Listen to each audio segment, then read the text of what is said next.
اعوذ باللہ من الشیطان الرجیم بسم اللہ الرحمن الرحیم الحمدللہ رب العالمین الصلاة والسلام علی اشرف الانبیاء والمرسلین سیدنا و نبینا ابی القاسم محمد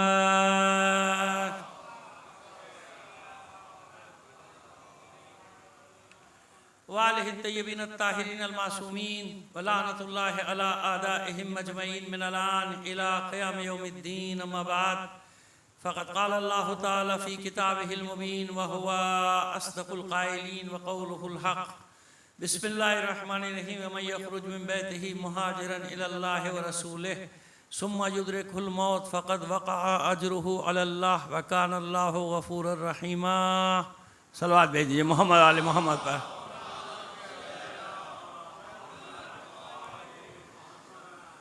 آپ سے گزارش کریں گے بانیان مجلس کے مرحومین اپنے مرحومین اور تمام شہداء کو شامل کر کے ایک سورہ فاتحہ پڑھ کر بخش دیجیے گا۔ بسم اللہ۔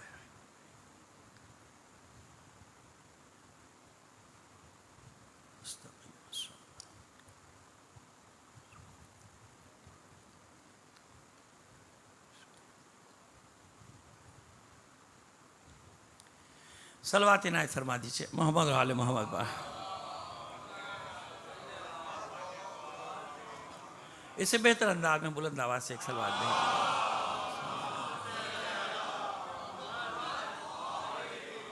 جہاں کل گفتگو کو چھوڑا تھا خالد القصری، وہیں سے بات کو لے کر چلتے ہیں 2 منٹ میں، کیونکہ 2 خالد ہو گئے تو کہیں گڑبڑ نہ ہو جائے، اس لیے 2 منٹ میں خلاصہ کر دیں کہ خالد ابن حشام جو وہاں آ کے مدینہ کا والی بنا تھا وہ الگ ہے، وہ ان کا رشتہ دار ہے، وہ اموی ہے، جس سے تنگ آ کے جناب زید دمشق پہنچے تھے، ٹھیک ہے، اور آپ کو اس نے بہت دن تک اذیت میں رکھا تھا، بہت دن تک۔ آپ کی قید کے 2 واقعات ہیں۔ ایک بار کہا جاتا ہے کہ 5 مہینے حشام نے شام میں قید میں رکھا، اور بعض کہتے ہیں کہ یہ قید نہیں تھی بلکہ یہ وہی جو 40 مرتبہ آپ آئے گئے بلاتے، یہ وہ 5 ماہ تھے جو آپ کی اذیت میں گزرے۔ دوسری قید کی روایت ہے کوفی کی۔ ایک غلط فہمی آج یہ دور کر لیجئے، تمام تاریخوں کے حوالوں سے بات کریں کہ کوفہ جناب زید اپنی مرضی سے نہیں آئے تھے، کوفہ جناب زید اپنی مرضی سے نہیں آئے تھے۔ کیسے آئے تھے وہ آج بتاتے ہیں۔ خالد القصری کون ہے؟ وہ خالد ابن عبد الملک ابن حشام وہ سب الگ ہے نا، وہ ادھر مدینہ کا۔ یہ کون ہے؟ خالد ابن عبداللہ القصری، جس کا میں نے بتایا نا، یہ خالد القصری، اس کا میں نے بتایا کہ یہ نصرانی، اس کی ماں نصرانی تھی۔ یہ بظاہر کہتا تھا مسلمان ہو گیا، لیکن ہر وقت یہ اسلام کا مذاق اڑاتا رہتا تھا اور عجیب قسم کی باتیں کیا کرتا تھا۔ 15 سال میں اس نے اتنا کمایا، کل جہاں ہم نے بات کو ختم کیا تھا، یہ تاریخی حقیقت ہے کہ اصل وجہ کیا بنی، حالانکہ ان کی ناک کا بال تھا بنی امیہ کی، لیکن اس نے اتنا کمایا کہ جو اس کی اپنی زمینیں تھیں ادھر نہریں بہائیں ساری نکال کے، اس سے کماتا رہا، اس پہ قبضہ، بیت المال پہ سارا قبضہ۔ اور نصرانیوں نے زکوٰۃ، پہلی بار ایسا ہوا کہ اسلام میں عیسائیوں کے ہاتھ میں چلی گئی ساری زکوٰۃ، کیونکہ یہ نصرانی تھا، جس کے لیے مورخین نے یہ جملے لکھے کہ اسلام اس کے دور میں جتنا ذلیل ہوا کسی دور میں اتنا ذلیل نہیں ہوا تھا۔ یہ خالد القصری، کوفے کی بات ہو رہی ہے، اور یہ نہ سمجھے گا کوفہ شہر اپنی جگہ، کوفے کی ولایت اپنی جگہ، آس پاس کے جتنے علاقے تھے نا، یہ باب الجہلہ جو آج کل کہلاتے، سارے کے سارے اس ولایت میں، کوفے کی ولایت میں آتے تھے۔ پھر وہ بصرے کی ولایت آگے شروع ہوتی تھی، اسٹیٹ جس کو کہہ لیں نا آپ، ولایت ہی کہتے ہیں نا، ریاست کہہ لیجیے، جو کہہ لیجیے اردو میں۔ تو یہ کوفے کی اس کے پاس تھی، اور یہاں تک پہنچ گیا تھا کہ مورخین نے لکھا کہ اس بدبخت کے زمانے میں جتنا اسلام ذلیل ہوا، رسوا ہوا، اور مسلمانوں کو جو ذلت اٹھانی پڑی ہے نا اپنی حکومت میں، وہ اس سے پہلے کبھی ایسا نہیں ہوتا۔ یہ خالد القصری، مگر ہوا یہ کہ جو میں نے عرض کیا تھا کہ اس کی مخبری ہوئی کہ بھائی یہ تو تجھ سے بڑا سرمایہ دار ہو گیا، پوری تفصیلات، پورا فائل بنا کے بھیجی گئی اس کی کہ یہ زمینیں ہیں، یہ مال ہے، اتنا مال ہے، اتنے کروڑ درہم کر چکا اکٹھا، یہ ہو گیا، خیر جناب ساری رپورٹ پہنچ گئی۔ تو اس نے پھر اس سے بھی ایک خبیث آدمی تھا، یوسف ابن عمرو ثقفی، پستاقت تھا اور عجیب و غریب حلیہ تھا۔ اب یوں سمجھ لیں جیسے آج کی زبان کا میں خارجیوں کا جو حلیہ ہوتا ہے، اس حلیہ کا آدمی تھا وہ، اور نمازیں بہت پڑھتا تھا، رات رات بھر نمازیں پڑھتا تھا، اور ایک جنونی آدمی تھا، اس کے جنون کے واقعات تاریخ میں لکھیں، کہانی نہیں، تاریخ میں، تاکہ معلوم ہو جائے لوگوں کو یہ کتنا وحشی اور درندہ تھا کہ بعد میں ہر بات پہ ہاں یا نہ پہ مارتا ضرور تھا، کوڑے لگواتا تھا۔ اس کے عجیب عجیب واقعات ہیں۔ اگر درزی کو کپڑا دیا سلنے کو، اس نے کہیں کہہ دیا کہ سرکار آپ کے حساب سے یہ تھوڑا سا کم پڑ رہا ہے کپڑا، تو کوڑے لگواتا تھا اس کو، اس کوڑے مارو، اس کی جرت کیسی ہوئی کہ اس نے خامخواہ ہمیں کو وہ کہہ رہا ہے کپڑا کم ہے کہتا ہے۔ تو لوگ اس سے الٹے طریقے سے آگے بات کرتے تھے تاکہ اس کی سمجھ میں آ جائے۔ اب یہ سفر پہ نکلنے لگا، اپنی ساری لونڈیوں کو اس نے جمع کر لیا، لونڈیاں یعنی کنیزیں، کنیزوں کو سب کو جمع کر لیا، کون میرے ساتھ جائے گا سفر میں؟ ایک جو تھی وہ تیار ہو گئے، میں تیرے ساتھ سفر میں چلوں گی، تجھے زیادہ لالچ ہے کہ 100 کوڑے مارو اس کو۔ پھر پوچھا کون جائے گا، تو دوسری نے کہا میں تو نہیں جاؤں گی۔ اچھا تجھے مجھ سے چڑھے نفرت ہے، 100 کوڑے اس کو بھی مارو۔ یہ تاریخ کا واقعہ ہے، یہ لطیفہ نہیں ہے، تاریخ میں یہ واقعات لکھیں تاکہ لوگوں کو معلوم ہو کہ کس قسم کے انسان تھے یہ خبیث۔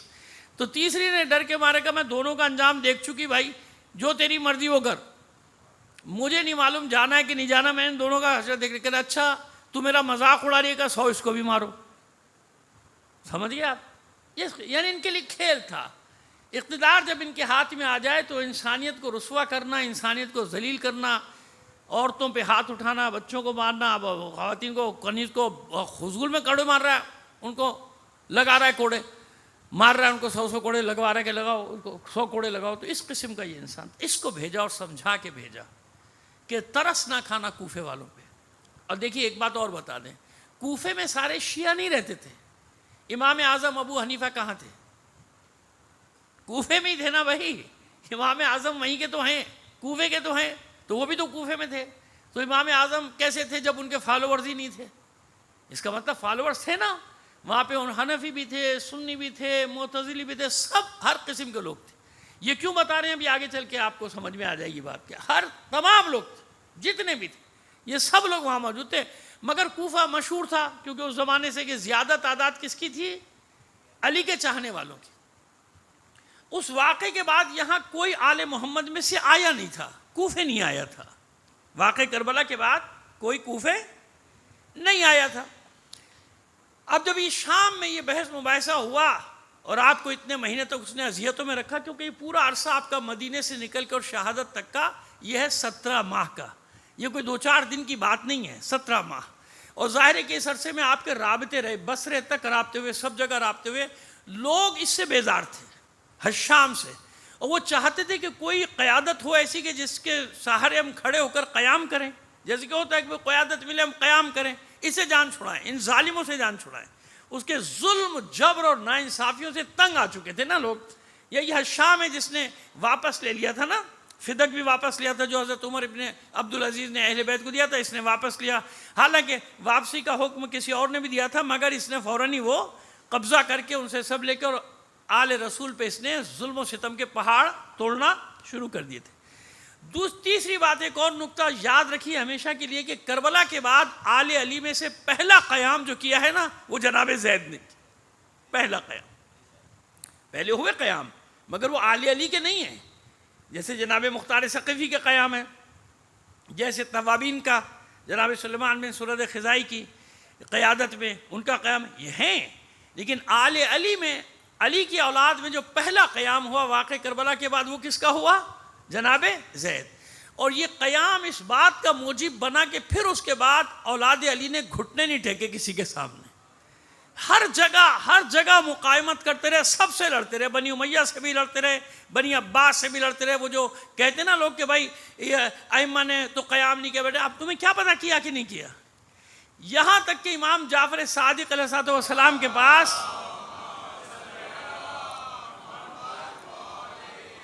کوفے سے لوگ پہنچے، کوفے سے، اور پہنچنے کے بعد سوال کیا کہ بھئی ایسے ایسے امر بالمعروف اور نہی عن المنکر پہ اور رضائے آل محمد کے لیے زید بیعت طلب کر رہے ہیں، کریں یا نہ کریں؟ کہا ضرور کرو۔ ایک جملہ کہہ کے چلے گئے، ضرور کرو۔ اور تائید کسے کہتے ہیں بھائی؟ کسے کہتے ہیں؟ منع کر دیتے ہیں کہ نہیں ہمارا کوئی تعلق نہیں۔ ایک جگہ کسی امام نے بری ہونے کا اعلان نہیں کیا کہ ہمارا کوئی تعلق نہیں، بلکہ اس کے برعکس سارے واقعات جو میں آپ کے سامنے پیش کرتا چلا گیا وہ ملتے رہے، اور باقی کا ہم آپریشن کر رہے ہیں اور کرتے رہیں گے۔ وہ جو ان کی مخالفت میں آئی ہیں دو چار اور انہی کو بنا کے پھر لوگ آگے لیتے چلے گئے، اس کا ہم نے آپ کو کل ہی ایک میں سے نمونہ دکھا دیا کہ جناب جابر بن عبداللہ انصاری کا انتقال ہو رہا ہے 77 ہجری میں، وہ کہہ رہا ہے 114 ہجری میں ان کو حاضر دکھا رہا ہے کہ امام جب وصیت کریں 5واں، دیکھا آپ نے اس قسم کی، کیونکہ موضوع ہے نا وضع کی گئی بعد میں، امی کارخانے میں ان کو تیار کیا گیا، کچھ کو عباسی کارخانوں میں تیار کیا گیا، لہذا وہ یہ بھول گئے، بس انہیں یہ یاد ہے کہ یہ بہت قریب تھے اور 5ویں امام کے بھی صحابی تھے جابر ابن عبداللہ انصاری، تو یہ بھول گئے کہ جابر ابن عبداللہ انصاری 5ویں امام کے صحابی تو تھے، مگر ان کا انتقال ہوا تھا 77 ہجری میں، کیونکہ رسول کے بھی صحابی تھے نا، اتنے ضعیف تھے وہ تو انتقال ہو گیا، اور ہجری 114 میں وہ یہ واقعات۔ تو اس طرح الحمدللہ یہ جتنے بھی ہمارے علماء نے فقہا نے سب نے ان کا آپریشن کیا ہے، اور سب کے لیے اوقات سب کی بتا کے رکھ دی کہ زید کی مخالفت میں ایک جملہ آغا خوئی کا کافی ہے، فرماتے ہیں کہ ایک جملہ، ان کا ایک جملہ نہیں میں کہہ رہا ہوں، ان کا ایک جملہ کافی ہے جس میں فرماتے ہیں کہ زید کے خلاف جتنی روایات لکھی گئی ہیں سب موضوع ہیں، یعنی گڑھی گئی ہیں، موضوع کل بتا چکا، جو وضع کی گئی ہیں ان کو بنایا گیا کہ جتنی بھی ہیں سب ضعیف ہیں اور موضوع ہیں، ضعیف ہیں اور سب گڑھی گئے، ضعیف نے ایسے رد کیا، یہ رد کیسے کیا؟ ایک جملے میں نہیں، پوری تحقیق ان کی پیچھے ہے نا، وہ تحقیق لکھنے کے بعد پھر آخری میں نتیجہ دیتے ہیں اپنا، کہ نتیجہ یہ ہے کہ سب علامہ مجلسی کا نتیجہ یہی، شیخ مفید کا نتیجہ یہی، جتنے سوائے جیسے کہ میں نے عرض کیا تھا قطب راوندی وہ ذرا شک میں رہے، شیخ صدوق ایک جگہ ان کے خلاف ایک روایت لکھی اور پھر میں نے عرض کر دیا کہ جب امالی صدوق میں پہنچے تو اٹھا کے رد کر دیا، کہ نہیں زید کا قیام بالکل صحیح تھا۔ اب آئیے امام اعظم ابو حنیفہ کا کیا کردار تھا؟ امام اعظم ابو حنیفہ کا، یہ مورخین کی بات کر رہا ہوں، شیعہ روایات نہیں، مورخین نے لکھا کہ سب سے بڑے حامی تھے جناب زید کے قیام کے، جناب زید نے خط لکھا تھا کہ آپ عالم ہیں، فقیہ ہیں، میرا ساتھ دیجئے اس جبر کے خلاف قیام میں، تو آپ نے مثبت جواب دیا تھا اور بتایا تھا کہ بیمار ہوں اس لیے عملی طور پہ حصہ نہیں لے سکتا، لیکن 10,000 دینار بھیج رہا ہوں اس بات کے کہ میں آپ کی تائید کر رہا ہوں اور میں اس میں شریک ہوں آپ کے ساتھ۔ جب لوگوں نے فتویٰ مانگا، اب سنیے دوسرا فتویٰ مانگا کہ بھائی ہم کیا کریں، یہ بیعت طلب کر رہے ہیں، تو ان کا تاریخی فتویٰ ہے، موجود ہے، ایک حوالہ نہیں ہے، درجنوں حوالے ہیں۔ امام اعظم ابو حنیفہ نے فتویٰ دیا کہ زید کے قیام، زید کی جنگ تشبیہ ہے، مشابہت رکھی ہے رسول اللہ کی جنگ بدر سے، یہ موجود ہے، میں آپ سے کہہ رہا ہوں نا، ریکارڈ ہو رہی ہے میری بات، کوئی چیلنج نہیں کر سکتا مجھے۔ فتویٰ دیا تھا کہ زید کا قیام مشابہ ہے رسول اللہ کی جنگ بدر سے، یعنی یہ فتویٰ تھا ان کا، جب جنگ بدر سے مشابہ نہیں، جو اس میں شریک ہوگا وہ جنگ بدر میں حصہ لے گا، ایسا ہوگا جیسے اس نے جنگ بدر میں رسول کے ساتھ قیام، یعنی اتنا صحیح مانتے تھے فقہا۔ بعد میں سوال کیا گیا ان سے، جب جناب زید کی شہادت ہوئی، درس دینے بیٹھے لوگوں نے پوچھا کہ بھئی آپ نے تو یہ فتویٰ دیا تھا، تو آپ نے خود شرکت کیوں نہیں کی؟ تو وہاں دوسری وجہ لکھی، وہاں وہ فرمایا انہوں نے، اب جو ہے تاریخ وہی پڑھ رہے ہیں آپ کے سامنے، ہم کوئی برائی تو کر نہیں رہے کسی کی، تو اس میں انہوں نے فرمایا کہ فلاں کو میں نے چاہا تھا کہ ساری میرے پاس امانتیں مسلمانوں کی بہت ہیں، میں نے چاہا تھا کہ سب امانتیں دے کے زید کے ساتھ شریک ہو جاؤں، لیکن اس نے ڈر کے مارے امانتیں وصول کرنے سے انکار کر دیا، کوئی دوسرا مجھے ملا نہیں، مجھے ڈر ہوا کہ اس جنگ میں کہیں میں ہلاک نہ ہو جاؤں، ہلاک ہو گیا تو مسلمانوں کی امانتیں ضائع ہو جائیں گی۔ صلوات بھیج دیجئے محمد آل محمد پر۔ باقی میں نے صاحبان فہم و صاحبان عقل پہ اختیار چھوڑ دیا، وہ جو اس کا نتیجہ چاہے نکال لیں، لیکن ایک بات طے ہے، یاد رکھیے، متفق ہیں سب کہ امام ابو حنیفہ نے جناب زید کی تائید بھی کی، مالی امداد بھی کی اور فتویٰ بھی دیا، ان کے حق میں فتویٰ دیا، اور یہ ساری چیزیں بن کے پھر خود ان کے لیے مصیبت ہوئی، بعد میں اور زندان میں ڈالے گئے، ان کو کوڑوں کی سزائیں ہوئی، نہ معلوم کیا ہوا۔ وہی مسئلہ ہے نا کہ یہ لوگ آدھی بات بتاتے آدھی چھپا جاتے، اگر ان پر ظلم و تشدد کی داستان سنائے تو بھی برائی کرنی پڑے گی نا ان حاکموں کی جنہوں نے کیا۔ مصیبت ان کی یہ ہمیشہ سے مصیبت یہ کہ یہ بھی ٹھیک وہ بھی ٹھیک، مسئلہ یہ ہے، اگر اس کو غلط کہیں تو کہاں جائیں، اس کو غلط کہیں تو کہاں جائیں، اسی میں پھنسے ہوئے ہیں۔ حالانکہ ہونا یہ چاہیے کہ 2 اور 2 4، برا بھلا نہ کہو، علی الاعلان کچھ نہ کہو، لیکن انسان کو یقین تو ہونا چاہیے کہ صحیح کیا ہے غلط کیا ہے. صلوات بھیجیے محمد آل محمد پر.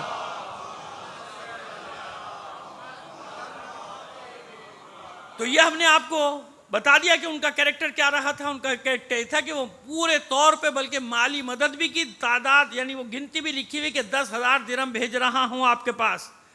اور وہاں جو عذر لکھا ہے وہ لکھا ہے کہ میں جسمانی طور پہ اس قابل نہیں, مریض ہوں, اس میں حصہ نہیں لے سکتا, اس لیے میں یہ مال کے ذریعے سے اس جہاد میں شریک ہو رہا ہوں. جہاد بالمال, یہ اصطلاح کیا ہے نکالی تھی, جہاد بالمال انہوں نے کیا تھا کہ میں مال کے ذریعے جہاد کر رہا ہوں, یہ مال آپ کو بھیج رہا ہوں, اس کو شامل کر لیجئے میری طرف سے. یہ بات ہو گئی. اب یہ ایک ہو گیا چیپٹر, یہ بات ہو گئی مکمل. اب آپ کو سمجھ میں آ گیا کہ انہوں نے مکمل تائید کی تھی اور کوئی انکار نہیں کر سکتا اس بات کا اور نہ کرتا ہے. سب یہ کہتے ہیں کہ ہاں جناب زید کی تائید کی تھی, ان کی تائید میں فتویٰ تک دیا تھا.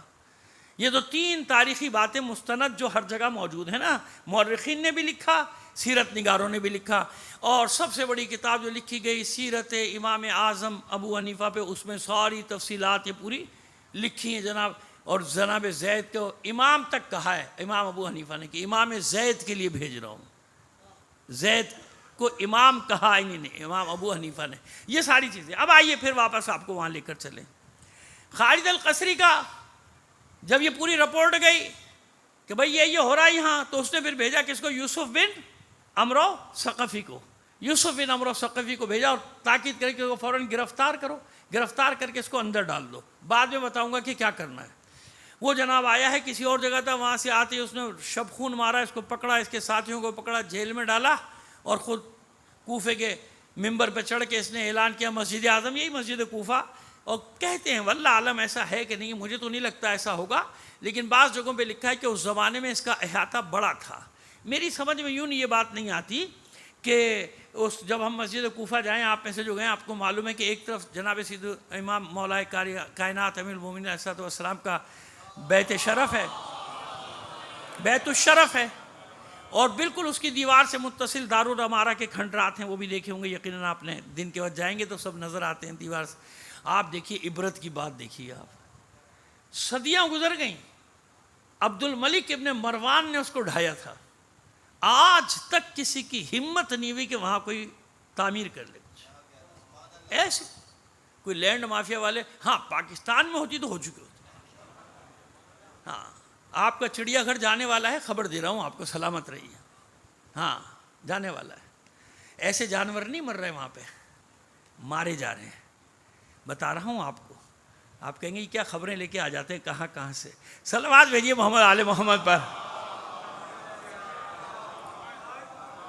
تو میں نے دارالعمارہ کے کھنڈرات دے کے شکر ادا کیا, شکر ہے معبود تیرا کہ یہ وہاں نہیں ہے, ورنہ اب تک نہ معلوم کتنے پلازے کتنی مارکیٹیں اس کے اوپر کھڑی کر چکے تھے. باہر میں گیا دارالعمارہ, ارے جہنم میں گیا عبد الملک ابن مروان. ارے لوگوں کی فلاح کا بھائی, گھر بنیں گے لوگوں کے لیے, غریب لوگوں کے لیے گھر بنیں گے اس کے اوپر, 5,000 گھر بنیں گے غریب لوگوں کے لیے, سمجھ گئے آپ.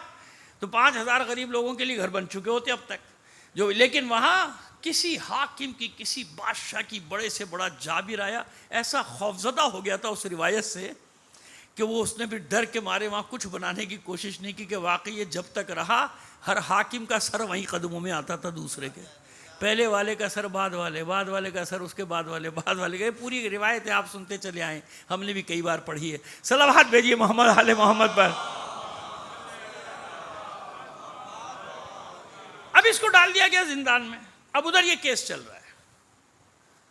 آخر میں بحث یہاں تک پہنچی کہ شام نے کہا کہ تم نے ایک آدمی کے پیسے دبائے ہوئے ہیں, 5 لاکھ درہم تم نے کھائے ہیں. جناب زید حیران, کس کے پیسے؟ کہا گیا بھائی میں. کہتے ہیں وہ کوفے میں قید ہے, تم کوفے جاؤ. کہاں جاؤ؟ کوفے جاؤ یوسف بن عمرو کے پاس. جب انہی نے بحث کی حجت کی, کہا مجھے یقین آ گیا, لیکن ایک بار کوفے جاؤ تاکہ وہاں اس کو مواجہ یعنی سامنے کیا جائے اس آدمی کو, وہ سامنے اس سے بحث ہو جائے, اور پھر تم کلیئر ہو جاؤ, پھر مدینے جانا. یہ کوفے جانا نہیں چاہتے تھے, سمجھ گئے آپ. یعنی ان کو حکم دے کر پابند کیا گیا کہ کوفے جاؤ, اور کئی دن وہ ٹالتے رہے دمشق میں, کہا نہیں کوفے جاؤ کوفے جاؤ. پھر یہ کوفے آئے. تو واقع کربلا کے بعد اولاد علی میں سے پہلا فرد تھا جو کوفے آ رہا تھا. اب جو فطری سی قدرتی سی بات ہے کہ وہ خود اپنے پیر پہ کلہاڑی مار رہا تھا شام, ان کو جب کوفے بھیجا تو کوفے میں جو شیعان علی تھے ان میں ایک بے چینی کہ بھئی اولاد علی میں سے کوئی آ رہا ہے، آل علی میں سے، یعنی مولا کائنات کا امام حسین علیہ السلام کا پوتا آ رہا ہے، اور جناب ظاہر کے استقبال بھی ہونا تھا، سب ہوا، خوشی کی لہر بھی دوڑ گئی کہ کوئی تو آیا، کیونکہ واقعہ کربلا کے بعد کوئی باضابطہ ویسے کوئی احتجاج کرنے کا مجھے نہیں معلوم تاریخ میں، لیکن یہ تاریخ میں یہ کہ پہلا فرد جو کوفے پہنچا اہم ترین وہ کون تھا؟ جناب زید، جناب امام سجاد علیہ السلام کے صاحبزادے۔ ایک صلوات بھیج دیجئے محمد آل محمد پر۔ ایک گزارش کریں گے جو ہر روز آپ سے گزارش کرتے ہیں کہ اب دیکھیے ماشاءاللہ آ گئے مومنین، آپ تھوڑا تھوڑا سا آگے تشریف لے آئیں تاکہ دروازے پر جو قدم و جوتیوں میں بیٹھے ہیں چپلوں میں وہ آگے آ جائیں۔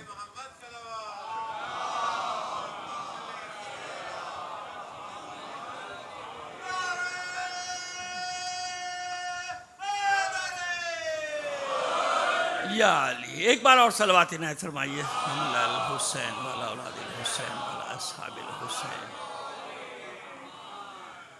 اب یہ جبر تھا، اور یہ جتنا جبر ہو رہا تھا جناب زید کا جلال بڑھتا جا رہا تھا، غصہ، اور بار بار کہتے تھے کہ جب ان کے درباروں میں آؤ گے تمہیں اسی طرح کی ذلت اٹھانی پڑے گی، یعنی اپنے آپ کو ملامت کرتے تھے کہ میں کیوں آیا یہاں، میں کیوں آیا؟ ظاہر ہے کہ علی کا بیٹا ہے نا، تحقیر کی جا رہی ہے نا، قدم قدم پہ اس کی تحقیر کی جا رہی، تو یہاں سے حالات خود بخود بننے شروع ہوئے کہ اب جب وہ کوفے پہنچے تو یہ یوسف بن عمرو ثقفی ایک نمبر کا خبیث، اس کی اوقات کیا ہیں؟ لیکن دیکھیے جیسے مولا عارفان، جیسے جناب سید الشہداء نے کربلا میں فرمایا تھا کہ دیکھو یہ دنیا ہے، یہ وقت ہے کہ یہ بے نام و نسب لوگوں کے مقابلے میں مجھے آنا پڑا۔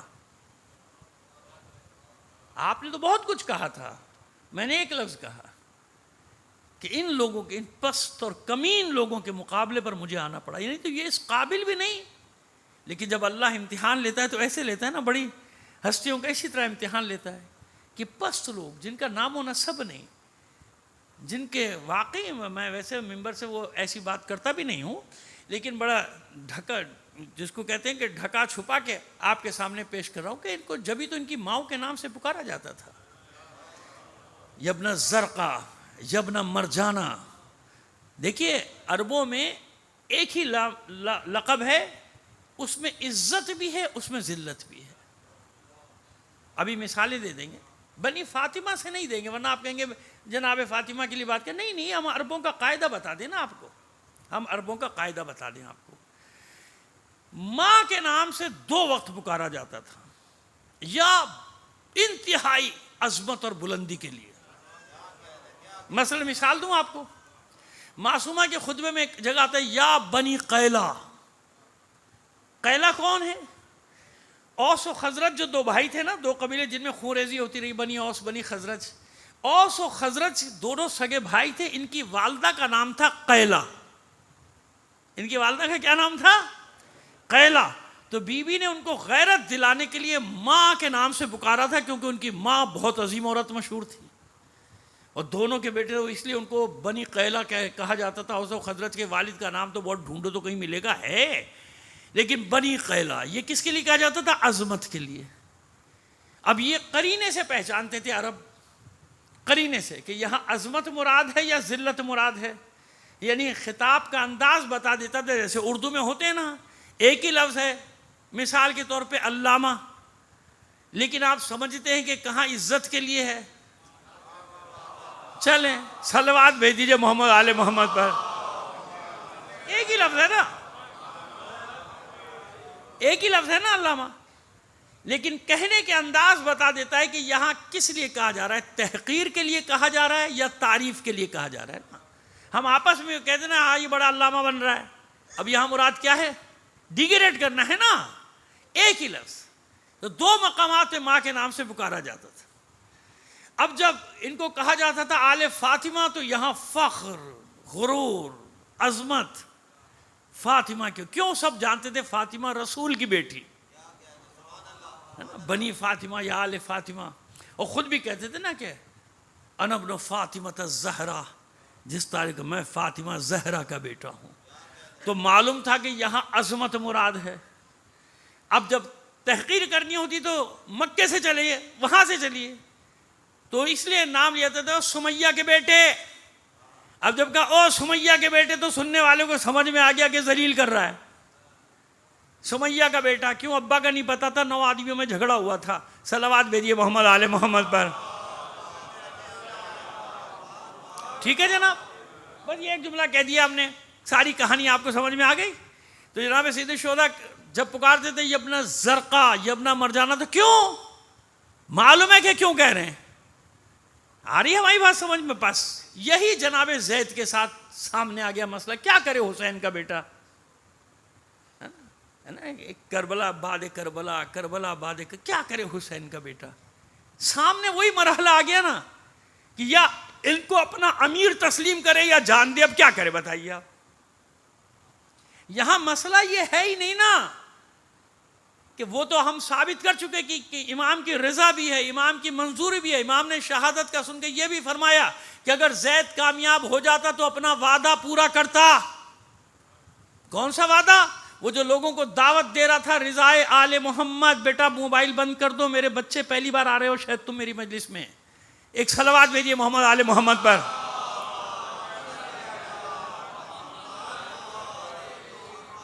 کیا کرے حسین کا بیٹا؟ دو راستے سامنے آ گئے نا، یا تحقیر کے ساتھ، ذلت کے ساتھ، رسوائی کے ساتھ ان کو اپنا امیر مان لے، یا پھر کیا کرے؟ قیام کرے، جان دے دے اپنے جد حسین کی طرح۔ یہ ہے جناب زید کا مسئلہ۔ جناب زید کو چاروں طرف سے گھیرا گیا تھا۔ اور پھر ایک جملہ کہتا ہوں، میں نے اولاد حسن کے قیام کے بارے میں جب پڑھا تھا تو آپ کو بتایا تھا نا کہ یہ فرنٹ لائن تھی، امامت کو بچانے کے لیے یہ لوگ آگے آتے تھے تاکہ ساری توجہ ہماری طرف رہے۔ اولاد حسن کا سارا قیام اسی لیے تھا کہ معاملہ ادھر نہ جائے، ادھر نہ جائے، ہم سے لڑو، ہم سے بھیڑو۔ یہ بڑا گہرا فلسفہ ہے، یہ جملہ نہیں کہ آپ سمجھیں گے میں نے بات بنا دی، نہیں نہیں نہیں، آپ اسے پڑھوا لیجیے گا مجلس میں، میں پڑھ بھی چکا ہوں، مجھے یاد ہے چند سال پہلے میں نے بتایا تھا آپ کو۔ یہ کیا کرتے تھے کہ امامت پر آنے کے بجائے وہ تمام بلائیں اپنے اوپر لیتے تھے ہم سے، تاکہ توجہ ادھر رہے، امام کی طرف کوئی نہ جائے، کیونکہ ہر اموی حاکم بھی جانتا تھا، عباسی حاکم بھی جانتا تھا، سن لیجئے کہ جتنے بھی قیام ہیں ان کے پیچھے امام ہے، پیچھے قیام ہے۔ محمد نفس زکیہ کے بارے میں اور قیاموں کے بارے میں کہتا تھا ہارون کراؤ کہ مجھے معلوم ہے اس قیام کے پیچھے کون ہے، میں جانتا ہوں کہ اس کے پیچھے کون ہے، لیکن مجھے ثبوت نہیں مل رہا۔ ساتویں امام کو یوں ہی تو نہیں زندان میں ڈالا ہوا تھا، جانتا تھا کہ نیٹ ورک ہے، کیوں؟ ماحول ایسا، اس کو سمجھیے نا، ماحول ایسا ہے کہ امام کھل کر حکم یا فتویٰ نہیں دے سکتا، لہذا ایک نیٹ ورک بنایا جاتا تھا، اس نیٹ ورک کے ذریعے سارے کام ہوتے تھے۔ سمجھ، یہ وہ شخصیات کہ جنہوں نے اپنے کو قربان کیا، امامت کو بچایا، اپنے کو قربان۔ اور ہر ایک نے دیکھیے، جناب ابو طالب سے شروع ہو جائیے، خون تو وہی ہے نا، ہے نا، یا خون تو وہی ہے نا، جناب ابو طالب سے شروع ہو جائیے آپ، رسالت کو بچا رہے ہیں، علی رسالت کو بچا رہے ہیں، حسین دین کو بچا رہے ہیں، سب ایسا ہی ہے نا، فرنٹ پہ آتے چلے گئے، بچاتے چلے گئے، بچاتے چلے۔ ثانیہ زہرا نے جلتے ہوئے خیموں سے امامت کو بچایا کہ نہیں بچایا؟ دو باتیں ہیں اس میں، کوئی دو رائے ہے کوئی دو رائے؟ اس پر تو بطور کلی اتفاق ہے کہ پشت پہ لاد کے نکلتی تھی جب کوئی خیمہ جلتا تھا اپنے بھتیجے کو، تو کیا کہلائیں؟ جیسے جناب ابو طالب محسن رسالت، یہ کون ہے محسن ہے امامت؟ کئی بار آپ کو بتا چکا ہوں، تو ان کی فطرت یہی ہے کہ اصل کو بچانا ہے۔ ابھی عرض کیا تھا 2-3 دن پہلے کہ جب دربار میں قتل کا حکم دیا تو سامنے کون آ گیا تھا؟ ثانیہ زہرا، خبردار میرے بھتیجے کی طرف اگر کوئی بڑھا تو مجھ سے گزرنا پڑے گا اس کو۔ یہ وہ فرنٹ لائن تھی امامت کی، جو سامنے اس لیے آتی تھی کہ ان بنی امیہ کے وحشی اور خونخوار آشام درندوں کی توجہ ہماری طرف رہے، امامت کی طرف کوئی نہ جائے۔ صلوات بھیجیے محمد آل محمد پر۔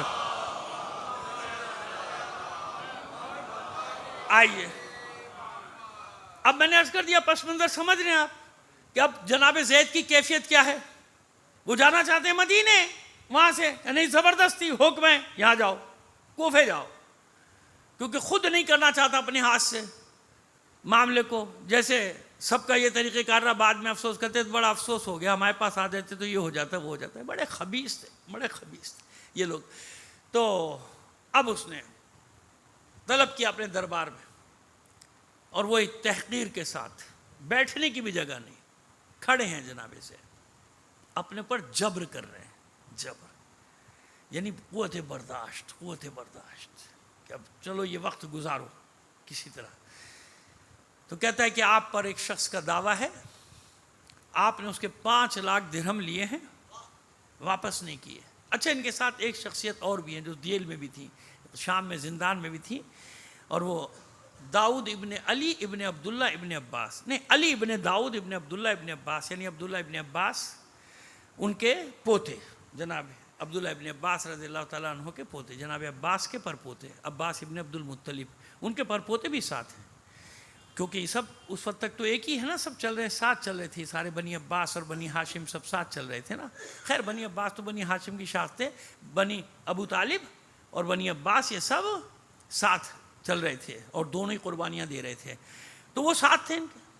تو ان کا بھائی کس کا دعویٰ ہے ہم پر، کس کے پیسے ہم نے دبا لیے اور کون ہمیں دے گا؟ کہ وہ خالد القصری زندان میں پڑا تھا نا، میں نے بتایا کہ کیوں رکھا ہوا تھا قید میں. ایسے لوگوں کو رکھا جاتا ہے مہر وقت پہ کام آتے ہیں، مہر وقت پہ کام آتے ہیں. ان کو رہائی کا لالچ دے کے، نوکری کا لالچ دے کے، کچھ لالچ دے کے، سمجھ میں آ رہے بنی امیہ کی چالیں، ان سے کام لیا جاتا ہے، ان سے کام لیا جاتا ہے، وقت پہ ان کو سامنے لایا جاتا ہے. کہا کہ اس کے پیسے، کہہ لیں تیری عقل میں اتنی سی بات نہیں آ رہی کہ وہ میرے دادا پہ سب و شتم کرتا ہے. ظاہر خالد القصری تو خبیث تھا نا، آل رسول پہ سب و شتم کرتا تھا، ممبروں سے کرواتا تھا کہ وہ میرے دادا پہ سب و شتم کرتا ہے، آل رسول پہ سب و شتم کرتا ہے. اس کے وہ اپنے پیسے ہمارے پاس رکھائے گا امانت، کہ مجھے نہیں معلوم، اس کا دعویٰ ہے. بلایا گیا، اس کو زندان سے پکڑ کے لایا گیا. اچھا وہ پہلے کہہ چکا تھا، پٹ کے اس کو اتنا پیٹا تھا، اس پہ کوڑے برساتے، اس کی کھال آدھی کر دی تھی مار مار کے. تو انہوں نے کہا ہاں بھائی ٹھیک ہے، میرے پیسے ہیں، اس کو میں نے رکھوائے ہوئے، امانت رکھوائی تھی، وہ مجھے واپس نہیں دے رہے. یہ اسٹیٹمنٹ اس نے دے دیا، یہ اسٹیٹمنٹ دے دیا. لیکن جب دربار میں آیا نا تو جناب زید کو دیکھ کے یہ اپنے حواس کھو بیٹھا. وہ روب و جلال دیکھ کے نا اس پر ایک عجیب سی کیفیت طاری ہو گئی. تو اب یوسف ابن عمرو ثقفی نے کہا بھائی پہچانتا ان کو؟ کہا میں تو نہیں پہچانتا، کون ہے یہ؟ کہا یہ وہی ہے، جھنجھلا کے کہا یہ وہی ہے نا زید جو تیرے 5 لاکھ درہم دبا گیا. کہا خدا کی قسم میں نہیں جانتا ان دونوں میں سے ایک کو، یہ کون ہے؟ وہ کہا میں سے. اچھا خود ہی کہہ رہا ہے، وہی سچ بولنا شروع ہو گیا، پٹ کے اس کا بھی دماغ چل چکا تھا. کہہ رہا کہ بھائی میں تو ان کو کیوں پیسے رکھاؤں گا، میں ان کے باپ دادا کو گالیاں دیتا ہوں، ان کے پاس امانت کیوں رکھواؤں گا؟ یوسف بن عمرو نے اس کو پھر کوڑے مار کے بھیجا، اس کو دماغ خراب ہو گیا، اس کا لے جاؤ جیل میں. یہ بات ہو گئی. اس کے باوجود پابند کر دیا جاتا ہے، ہاؤس اریسٹ، کہ نہیں نکل سکتا. اب یہ پھنس گیا کہ میں کروں کیا. شام کو پھر خط لکھا، وہ ایسا ایسا مسئلہ ہے، میں کیا کروں. یہاں تو یہ حالت ہو گئی. وہ تو خالد القصری تو اپنے بیان سے اسٹیٹمنٹ سے ہٹ گیا. کہا چھوڑو مت، ابھی نہیں چھوڑنا، ابھی جانے مت دینا. ہاتھ سے نکل گیا، پھر ہاتھ نہیں آئے گا.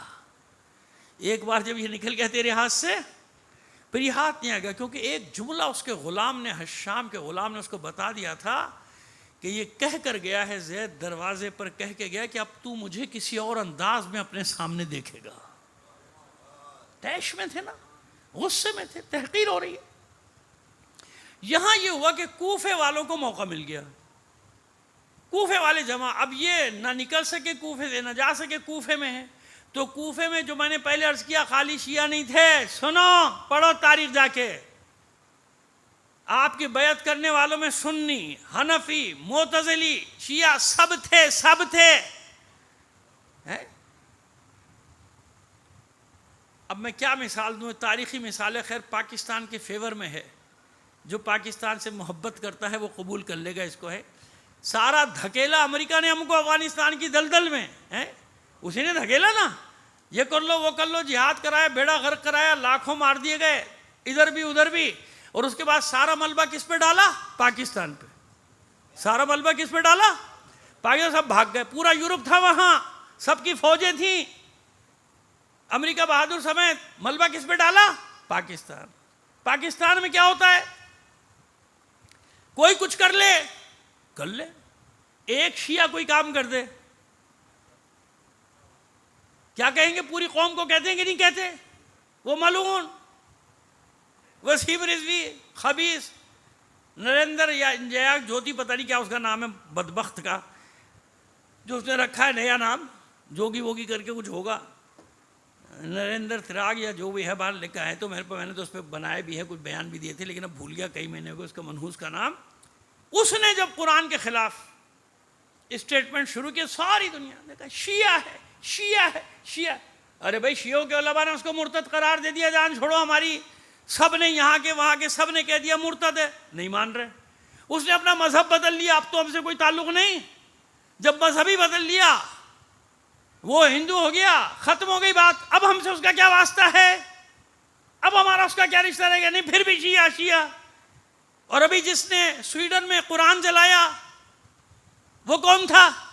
اب کوئی نہیں بول رہا، اب خاموش سارے، سانپ سونگ گیا، گونگے ہو گئے سب. اب بولو نا، جس نے وہاں جلایا وہ کون تھا؟ اب کوئی نہیں بولے گا، کہیں گے وہ انفرادی فعل تھا. وہ کیا تھا؟ تو سمجھ میں آئے کہ ہماری گردن پتلی، کہ جو بھی کچھ کر لے بلبہ کس پہ ڈال دیں گے؟ شیعوں پہ. شیعہ نے یہ کر دیا، شیعہ نے یہ کر دیا، شیعہ نے یہ کر دیا. وہ دنیا بھر میں تمہارے کرتے پھر رہے ان کے کرتوت، وہ کدھر ہیں؟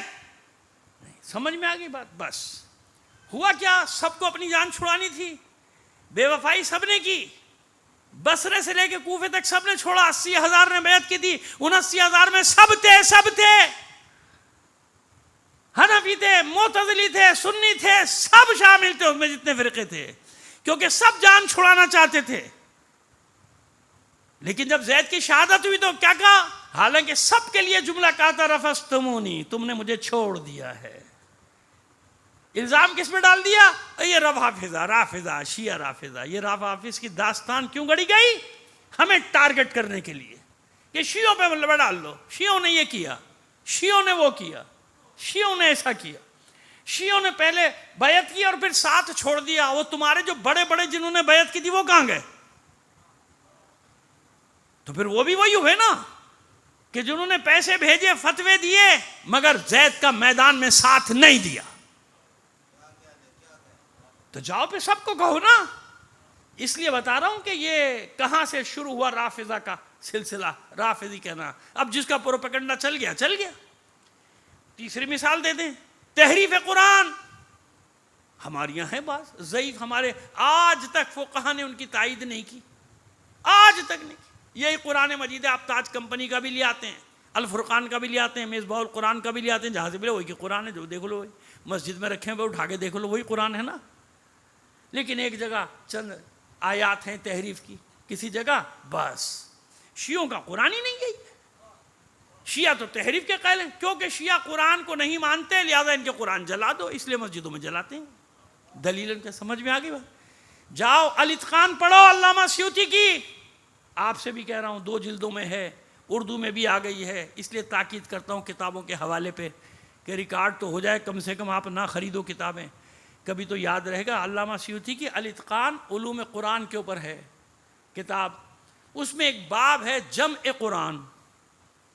کیا نام ہے اس باب کا؟ جمع قرآن، یعنی قرآن کا جمع کرنا. اس کا ایک باب ہے، فہرست میں دیکھیے، صفحہ نمبر بتانے کی کوئی ضرورت نہیں مجھے، کیونکہ ہر ایک نے الگ الگ چھاپی ہیں. 2 جلدیں، کسی کے صفحے کم، کسی زیادہ، چھوٹے بڑے سائز میں ہے. جمع قرآن آسان، سب سے آسان ترکیب. آئیے تشریف لے آئیے آگے.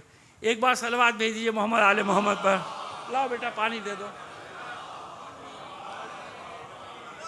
جمع قرآن ایک باب ہے، جاؤ پڑھو. اس میں جمع قرآن میں تحریف کی آیات کا الزام ہم پہ لگانے والوں کتنی آیات غائب ہو گئیں، پورے سورے غائب کر دیے بقول علامہ سیوطی کے. 70 آیات بکری کھا گئی. ہمارے یہاں کوئی بکری نہیں تھی. میں بتا رہا ہوں، پوری ذمہ داری سے یہاں سے بات کر رہا ہوں. بکری کھا گئی اتنے پارے، بکری کھا گئی اتنی آیات، جاؤ پڑھو اتقان، تمہیں معلوم ہو وہ آیات لکھی ہوئی ہیں بقول اس کے جو قرآن میں شامل ہی نہیں کی گئی ہیں، تو ناقص قرآن ہمارا نہیں ہے، جاؤ دیکھو۔ لیکن وہ ملبہ پروپیگنڈے کا کیا کیا جائے؟ 14 صدیوں کا پروپیگنڈا، دھول دھول غبار اپنے لوگوں کو بتا بتا کے یہ قرآن میں تحریف کے قائل ہیں، ان کا قرآن الگ ہے، ان کا یہ الگ ہے۔ کیوں؟ اپنے لوگوں کو بتاتے کہاں ہیں وہ؟ اور ماشاءاللہ وہاں پڑھنے کا جو اوسط ہے وہ ہم سے بھی ڈاؤن۔ وہاں تو یہ تھا جمعے میں جاؤ، جو مولوی نے کہہ دیا حرف آخر ختم ہو گیا قصہ بتا، جو مولوی نے کہہ دیا بالکل حرف آخر۔ اور اسی لیے آپ دیکھ لیجئے کیا حال ہے وہاں، ہے نا، جس لائن پہ چاہو ان کو ڈال دو، نکل جاتے ہیں اسی لائن کے اوپر، سارے کے سارے چلے جاتے ہیں۔ خیر، کہنے کا مطلب یہ تھا کہ رافضہ کی داستان یہ ہے حقیقت، کہ ساتھ چھوڑا سب نے،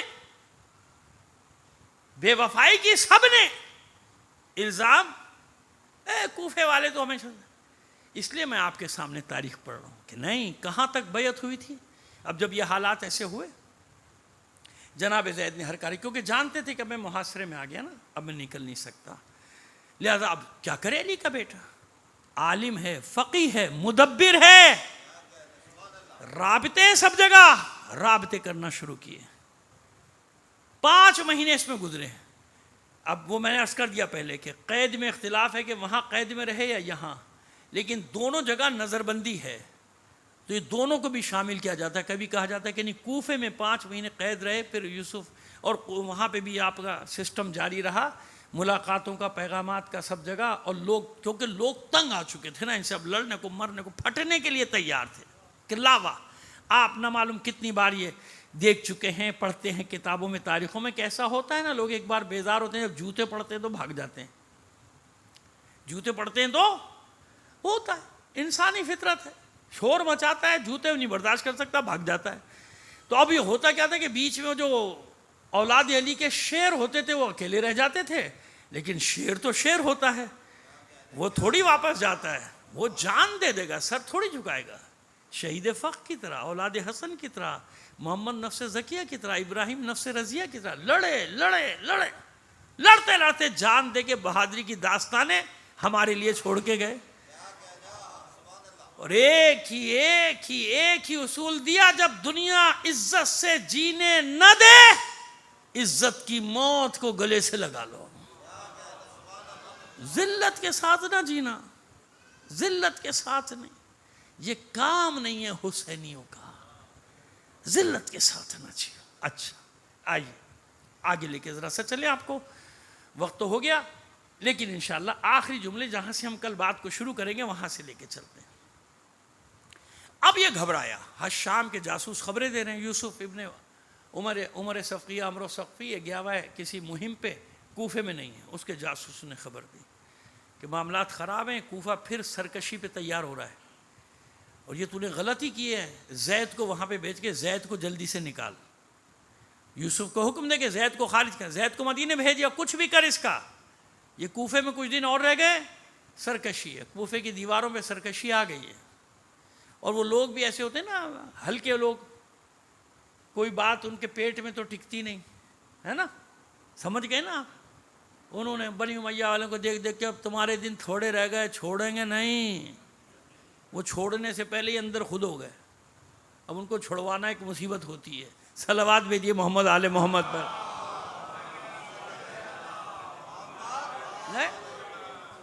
چھوڑیں گے نہیں، تم ہو گئے تمہارے دن پورے، یہ ہے تاریخوں میں لکھا ہے، ایسے ہی کرتے تھے۔ وہ نہیں، امیہ نے وہاں بھیجا کہ بھائی یہ ہو رہا ہے، گڑبڑ ہو رہی ہے یہاں۔ اس نے یوسف بن عمر ثقفی کو سخت خط لکھائی، کیا سنا تجھے معلوم ہے کچھ؟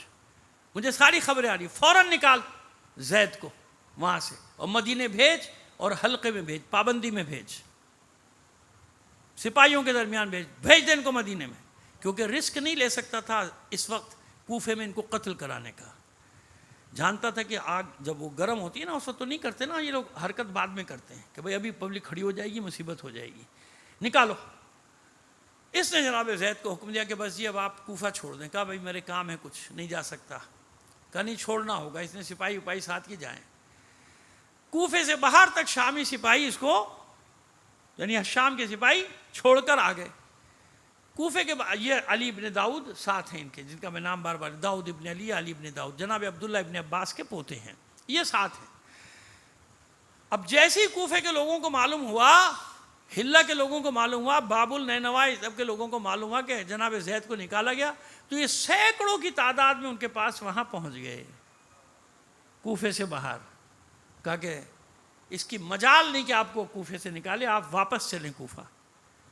اور بصرے کے لوگوں کے خطوط دکھا دیے کہ بصرے میں بھی 80,000، تقریباً 80,000، مسلم بن عقیل کے پاس تو 18,000 خط تھے نا، جناب زید کے بارے میں لکھا ہے کہ 80,000 کا لشکر، 80,000 کا لشکر ہے، ہم قبضہ کر لیں گے کوفے پہ، آپ واپس چلیے۔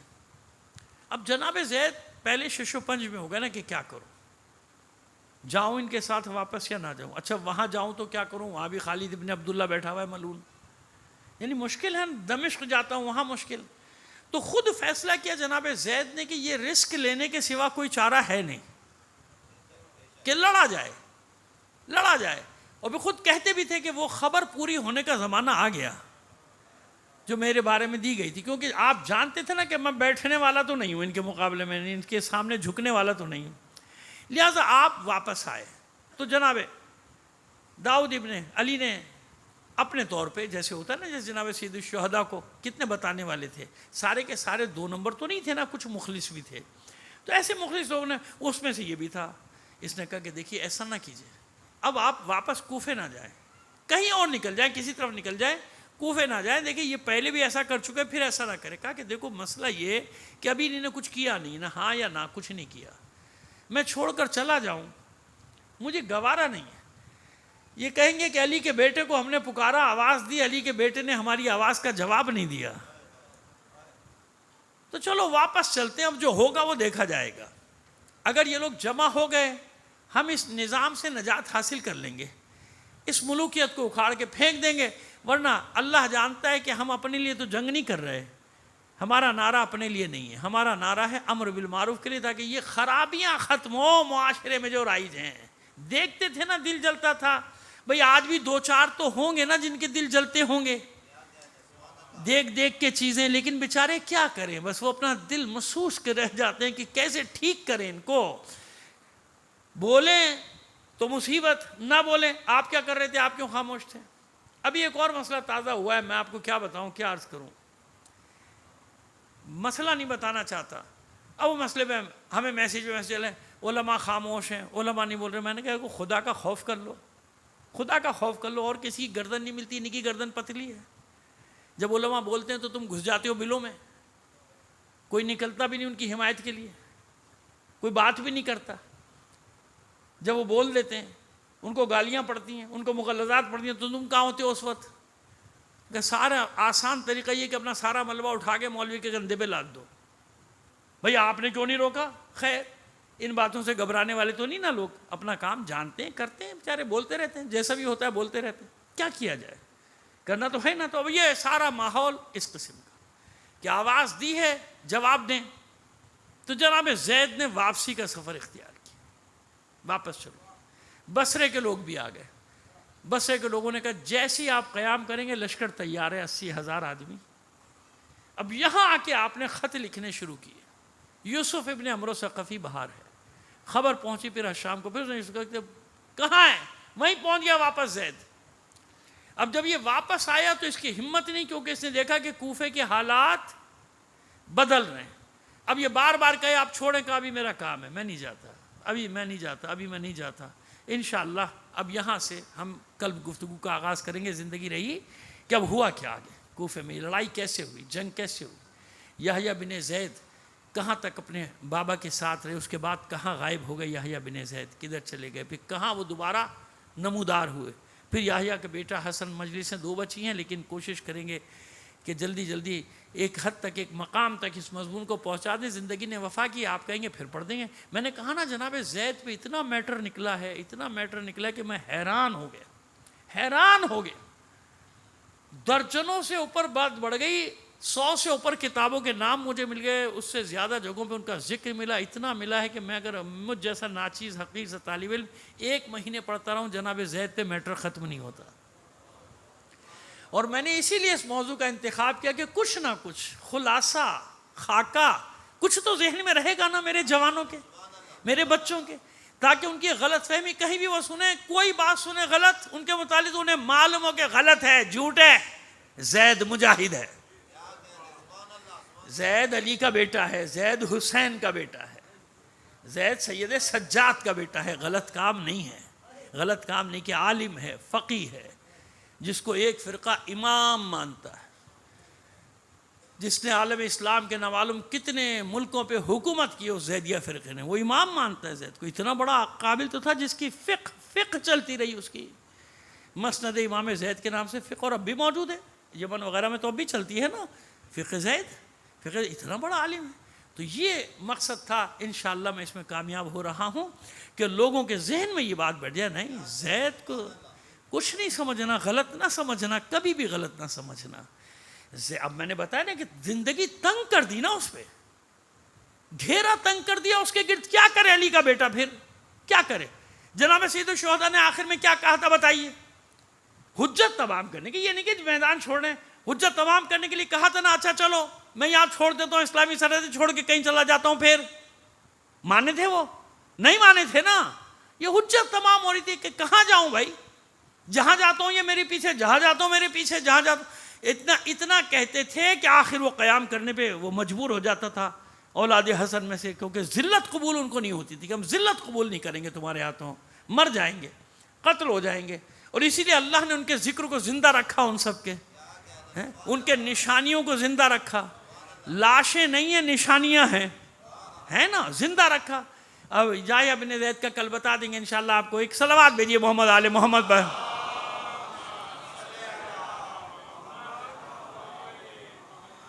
بس عزیزان محترم، اس بات کو یاد رکھیے کہ آل رسول کربلا کے واقعے کے بعد سے کبھی سکون سے نہیں رہے، ان کو آرام سے بیٹھنے نہیں دیا گیا۔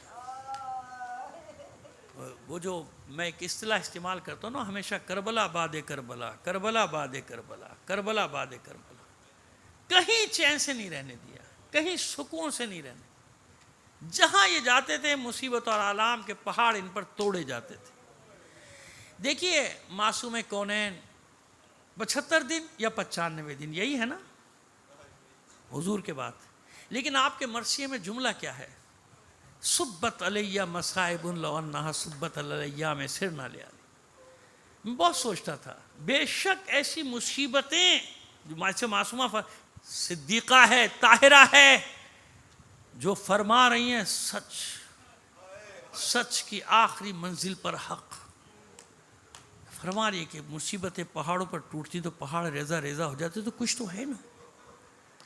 یہ ناچیز حقیر ایک نتیجے پر پہنچا کہ بے شک ان مصیبتوں کا کوئی مقابلہ نہیں جو آپ نے 75 دن میں دیکھی، 95 دن میں دیکھی، 13 جمادی الاولیہ 3 جمادی ثانی کے حساب سے، اس کا کوئی مقابلہ نہیں۔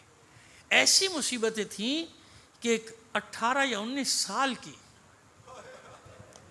اب میں بچی کیا کہوں، چلیے خاتون کہہ دیجئے، ایک 18 19 سال کی خاتون ضعیفہ نظر آنے لگے، چہرے پر جھریاں پڑ جائیں، چہرے پر جھریاں، بال سفید ہو جائیں۔ میں اس کی دلیلیں دے چکا ہوں کہ ایسا تھا، ایسا تھا۔ عصا کا سہارا لے لیں، ہے نا؟ مسئلہ یہاں ختم نہیں ہوا، انصاف سے بتائیے کربلا میں زہرا مصیبت میں شریک ہے کہ نہیں؟ حسن کی مصیبت زہرا کی مصیبت ہے یا نہیں؟ علی کے فرق مبارک پہ لگنے والی ضربت کی مصیبت میں زہرا ہے کہ نہیں؟ کربلا میں جو لاشا گرتا تھا کسی سے بھی پہلے زہرا پہنچتی تھی وہاں۔ دلیل دے دیں آپ کو؟ دیکھیے یاد رکھیے فرزندان مسلم کے بارے میں 2 روایتیں، ایک کہتے ہیں کہ واقع کربلا سے پہلے شہید کر دیے گئے، لیکن مجھے اس میں یوں ایک سوال ہے، اشکال ہے کہ وہ جو روایت ہے جس میں ہر جگہ بچوں نے کہا کہ اتنا عرصہ ہو گیا ہمیں زندان میں، ظاہر بقرعید کے قریب اس کے 1-2 دن پہلے بعد میں گرفتار ہوئے ہیں، تو اس سے پہلے شہادت ہو جائے تو اتنا عرصہ سمجھ میں نہیں آتا کہ کتنا عرصہ۔ جب یہ ایک بات ہے کہ نہیں عاشور کے بعد ان کی شہادت ہوئی تو وہ سمجھ میں یوں آتی ہے بات کہ ہاں کیونکہ بچوں نے کہا تھا کہ کتنے عرصے تک ہم یہاں پڑے رہیں گے ایسے، کچھ تو بات ہو۔ میں خلاصہ کر رہا ہوں، میں بات کچھ اور کرنا چاہ رہا ہوں، 2-4 جملے بس سن لیجئے آپ، انشاءاللہ کوشش کرتے ہیں کہ مصاب ہو جائیں اور مادر حسین کو اس کے بچوں کا پرسہ دے دیں۔ جب یہ دونوں بچے رہا ہوئے، زندان بان نے رہا کیا، وہ پورے ہم پڑھتے رہتے ہیں سارا تفصیل سے، اور جب یہ نہیں نکل پائے، مدینے کے راستے پہ نہیں پہنچے، مگر کوفے سے تو نکل گئے تھے نا، مسیب تک پہنچے، جو آج مسیب جس جگہ کا نام، وہاں تک پہنچ گئے، وہاں روضے ہیں، آپ کے مزار ہیں، تو وہاں پہنچ، وہیں قتل کیے گئے تھے، وہیں شہید کیے گئے تھے دونوں بچے۔ تو جب صبح ہونے لگی، فجر کے بعد دونوں بچوں نے نماز ادا کی اور ایک درخت پہ چڑھ گئے تھے، چھپا لیا تھا کہ دن بھر یہاں رہیں گے، جب رات ہوگی تو پھر سفر کا آغاز کریں گے۔ تو وہاں زوجہ حارث کی کنیز آئی تھی، وہ اپنے ساتھ لے گئی تھی، ایسے ہی ہوا تھا۔ زوجہ حارث نے امان دی، پناہ دی، خوش ہوئی، ان کے لباس کب سے زندان میں تھے، ان کو نئے لباس دیے، غذا وذا سب تیار کرایا ان بچوں کو، رات کو کوٹری میں بند کر دیا تھا۔ کیوں؟ کہ میرا شوہر، دیکھیے بیوی اور شوہر کا اعتماد ختم ہو گیا تھا، ایسا زمانہ ہے، بیوی ڈرتی ہے کہ میرا شوہر انعام کے لالچ میں کہ ان معصوم بچوں کو حوالے نہ کر دے اس خبیث کے، ابن زیاد کے، لہذا تعالیٰ باہر سے ڈال دیا تھا کہ رات یہاں گزار لو، صبح تمہیں بھیج دیں گے، قافلہ جانے والا ہے اس کے ساتھ۔ مگر یہ ملعون جب آیا، رات کا وہ پورا واقعہ ہوا، اور جب یہ سونے کے لیے لیٹا، اس کے کانوں میں جب رونے کی آواز آئی نا بچوں کے، پھر یہ اٹھا چونک کے۔ بچوں کے رونے کی آواز کہاں سے آتی؟ وہ ڈر گئی، کہتی پڑوس میں کسی کے بچے رو رہے ہیں، کہا نہیں، یہ آواز میرے گھر سے آتی ہے۔ اس ملعون نے تلوار اٹھائی، اس کوٹری کی طرف بڑھا، کوٹری کے قفل پہ اس نے تلوار کا وار کیا، توڑا، اندر داخل ہوا اور دیکھا دونوں بچے بغل گیر ہوئے،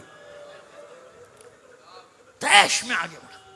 یقین جانیے، روایت کے الفاظ پڑھ رہا ہوں، مقتل کے الفاظ ہیں کہ اس ملعون نے ان معصوم بچوں کو ٹھوکروں سے مارنا شروع کیا، ان کے چہروں پر اتنی ٹھوکریں، اتنی ٹھوکریں، ان کے دندان مبارک شہید ہو گئے اور ان کا پورا سر لہو لہان ہو گیا، لہو لہان، اور چلاتا جاتا ہے میرے گھر میں چھپے بیٹھے ہو، میں سارا دن تم کو ڈھونڈتا رہا۔ اس ملعون نے ایک ہی رسی سے دونوں بچوں کے پیر باندھے تھے، ان کو گھسیٹتا ہوا لے کر نکلا تھا کہ تمہیں ضرور قتل کروں گا، تمہارے سر ابن زیاد کے پاس لے کر جاؤں گا۔ پیچھے پیچھے فریاد کرتی وہ مومنہ بھی دوڑ رہی تھی کہ میں نے امان دیے، چھوڑ دے ان کو، میں تجھے اپنا سب مہر معاف کرتی ہوں، پیسے دوں گی، سب دے دوں گی، میرا سب کچھ لے لے، ان بچوں کو چھوڑ دے، معصوم بچوں کو چھوڑ دے۔ کہتا ہے نہیں، مجھے حاکم کی خوشنودی چاہیے، میرا منصب بڑھے گا، میرا عہدہ بڑھے گا۔ لے کر آیا ہے ساحل پر، اس مقام پہ جہاں بچوں کی قبریں ہیں، اور یہاں لانے کے بعد غلام کو حکم دیا قتل کر دے۔ غلام آگے بڑھا، بچوں نے ایک ہی جملہ کہا تھا، بلال حبشی کی قوم سے ہے۔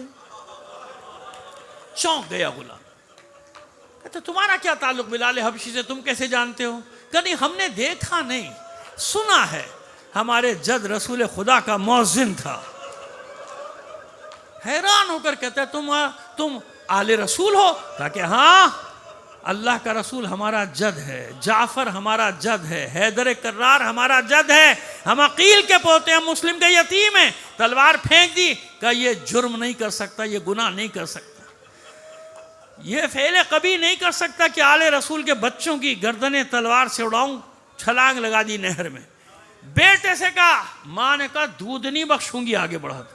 بیٹا تلوار پھینک کے پیچھے ہٹا، اب غصے میں آگے بڑھا، جو ہی اس نے تلوار کا وار کیا، وہ مومنہ درمیان میں آ گئی، شانے پہ تلوار لگی، ایک طرف گر گئی زخمی ہو کر۔ اب بچوں نے کہا ٹھہر، عربوں کا قاعدہ ہے 3 باتیں رکھی جائیں، ایک بات مانتے ہیں۔ کہا بتاؤ کیا چاہتے ہو؟ کہا پہلی بات، ہمیں مدینے پہنچا دے، جتنا انعام تو چاہتا ہے ہم تجھے دلوائیں گے۔ کہا ناممکن، یہ نہیں ہو سکتا۔ کہا ابن زیاد کے پاس لے چل، وہ جو فیصلہ کرے۔ کہا یہ بھی نہیں ہو سکتا، مجھے ڈر ہے تم اتنے کم سن ہو، تمہیں دیکھ کر وہ تمہیں قتل کرنے کا ارادہ بدل دے اور میرا انعام رہ جائے گا۔ کہا اچھا بس تیسری بات یہ، اتنی مہلت دے دے، ہم 2 رکعت نماز پڑھ لیں۔ یہ ہے خاندان رسالت کے معصوم بچوں کا عمل۔ پس بچوں نے نماز شروع کی، سجدے میں گئے، اس ملعون نے بڑے بھائی کے سر پہ وار کیا، سر تن سے جدا کیا، سر اپنے پاس رکھا، جسم کو نہر کے حوالے کیا۔ چھوٹا بھائی بڑے بھائی کے خون میں کروٹیں بدل رہا ہے، آواز دیتا ہے بھائی مجھے اکیلا چھوڑ کے نہ جانا، بھائی مجھے تنہا چھوڑ کے نہ جانا۔ بھائی کا لاشا سطح آپ پہ ٹھہر گیا، بس چھوٹا بھائی ابھی بھائی کے خون میں کروٹیں لے رہا تھا کہ اس ملعون نے دوسرا وار کیا، چھوٹے بھائی کا سر بھی تن سے جدا کیا، سر اپنے پاس رکھا، جسم کو نہر کے حوالے کیا، دونوں بے سر کے لاشیں بغل گیر ہوئے، تہے آپ بیٹھ گئے۔ صبح ہوئی، مسیب کے کسان نکلے اپنے کاموں پر جانے کے لیے، کیا دیکھا؟ نہر کے ساحل پر کوئی بی بی بیٹھی رو، کوئی سیاہ پوش بی بی بیٹھی رو رہی ہے۔ رک گئے، بی بی تیرا کوئی قیمتی سامان گر گیا، ہم نکال دے؟ کہا ہاں، حارث ملعون نے میرے بچوں کو قتل کر کے پھینک دیا، ارے میری مدد کرو، میرے بچوں کے لاشیں نکالو۔ کسان اترے، دونوں بے سر کے لاشیں نکالے، ساحل پہ رکھ دیے۔ یہ بی بی دونوں کے درمیان میں بیٹھ گئی، دونوں کے سینوں پہ ایک ایک ہاتھ رکھا، گریہ کرتی جاتی ہے اور ان کو دعا دیتی ہے تم نے میری مدد کی، اطمینان رکھو، قیامت کے دن تمہاری شفاعت کروں گی۔ وہ حیران ہو کر کہتے ہیں بی بی آپ ہیں کون جو اتنے اطمینان سے ہمیں شفاعت کی ضمانت دے رہی ہیں؟ وہ بی بی نظروں سے اوجھل ہونے سے پہلے کہتی ہے ارے میں کوئی اور نہیں، تمہارے رسول کی بیٹی زہرا ہوں، اور یہ میرے مسلم کے یتیم۔ اللہ لعنت اللہ۔